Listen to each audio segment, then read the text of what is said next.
ఇది చైనాలోని రూరల్ పరిస్థితి. అన్ని ప్రాంతాలు కాదు, కొన్ని ప్రాంతాలు. ఈ యొక్క వీడియోలు చూపించి చైనాని కించపరచాలనో లేకపోతే అవమానపరచాలని కాదు. మన వాళ్ళకి మండింది. మన దేశాన్ని కించపరిచి అనేక రకాలైనటువంటి మన సంస్కృతికి చెందినటువంటి వేషధారణలతో వాళ్ళు చేసినటువంటి అవహేళన, దానివల్ల మన వాళ్ళు వాళ్ళ యొక్క ఫైర్ వాల్ని క్రాక్ చేసి మరి ఆ అసలైనటువంటి నిజాలు చూపిస్తున్నారు. ఒరే, ప్రతి దేశంలో కూడా ఉంటాయి, లోపాలు ఉంటాయి, తప్పులు ఉంటాయి, పొరపాట్లు చేస్తాము. అలాగే ప్రతి దగ్గర కూడా ఏదో కొన్ని లోపాలు ఉంటాయి. దేశం అన్నాక ఒక కుటుంబం, నలుగురు ఉన్నటువంటి కుటుంబంలోనే తప్పులు, ఒప్పులు, లోపాలు ఉంటాయి. అలాంటిది 140 కోట్ల జనాభా ఉన్నటువంటి చైనాలోనూ ఉంటాయి, భారతదేశంలోనూ ఉంటాయి.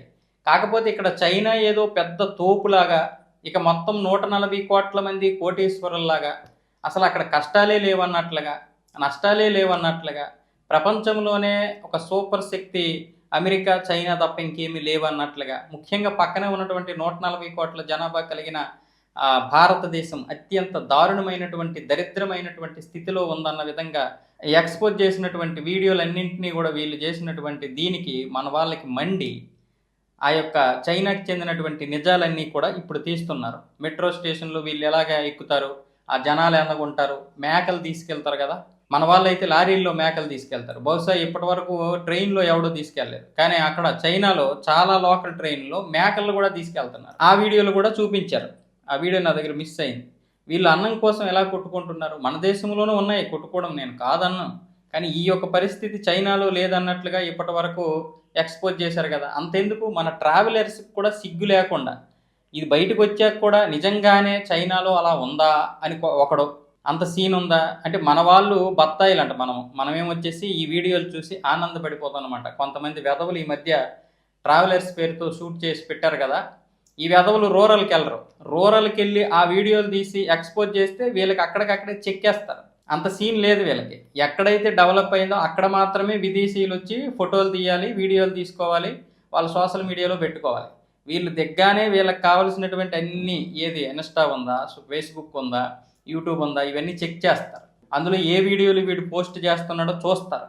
పొరపాటును వీడు వాడి దేశానికి చెందినటువంటి రహస్యాలు కానీ, అంటే ఈ దరిద్రాలు కనుక షూట్ చేసి పెట్టాడంటే ఇక వాడికి వీడియో అయిపోద్ది అక్కడ.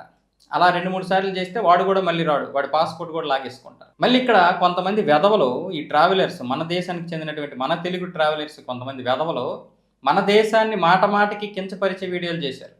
ఆడవుడు ఇంకా ఈ కొంతమంది ఉన్నారు, ఎందుకంటే పేర్లు కానీ, హార్న్ విషయంలో హార్న్ కొట్టే స్వేచ్ఛ కూడా లేదు చైనాలో అని ఎగతాళి చేస్తున్నాడు మన దేశాన్ని ఇది చేస్తూ. ఈ వెధవులు ఇక్కడ పుడతారు, ఇక్కడ పెరుగుతారు, ఈ దేశంలో అన్నం తింటారు, ఇక్కడ రక్త మాంసాలతో ఉంటారు, బయట దేశాలకి వెళ్ళి మన దేశం శత్రువు అయిపోద్ది వీళ్ళకి. ఈ వెధవ ముండా కొడుకులందరికీ కూడా ఎలా ఉంటుందంటే, అంటే భారతదేశంలో ఉన్న స్వేచ్ఛ ఏ దేశంలోనూ ఉండదు.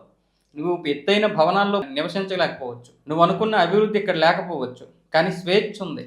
అందరూ మంచిగా బ్రతకడానికి స్వేచ్ఛ ఉంది, ప్రశాంతంగా బ్రతకడానికి స్వేచ్ఛ ఉంది. కాకపోతే చైనా లాగా మన దేశం కూడా నియంతృత్వ దేశం అయితే 28 రాష్ట్రాలు చెందినటువంటి ప్రతి ఒక్క ప్రభుత్వం, కేంద్ర ప్రభుత్వం చెప్పినట్లుగా వింటే ఈ దేశం చైనా కంటే తొందరగానే అభివృద్ధి చెందుతుంది. దాని గురించి ఎందుకురా మాట్లాడరు వెధవల్లారా? ప్రతి ఒక్కడికి చెప్తున్నాను, ఈ దేశంలో ఉన్న లోపాలు ఏవైతే ఉన్నాయో అవి సరిచేయాలి. అవి సరిచేయడానికి కేంద్ర ప్రభుత్వం ప్రయత్నాలు చేస్తుంది. అలా చేస్తే మళ్ళీ మీకు నచ్చదు. చైనా లాగా దేశం అభివృద్ధి చెందిపోవాలి, కానీ చైనా లాంటి నిర్ణయాలు మాత్రం మీరు భరించలేరు.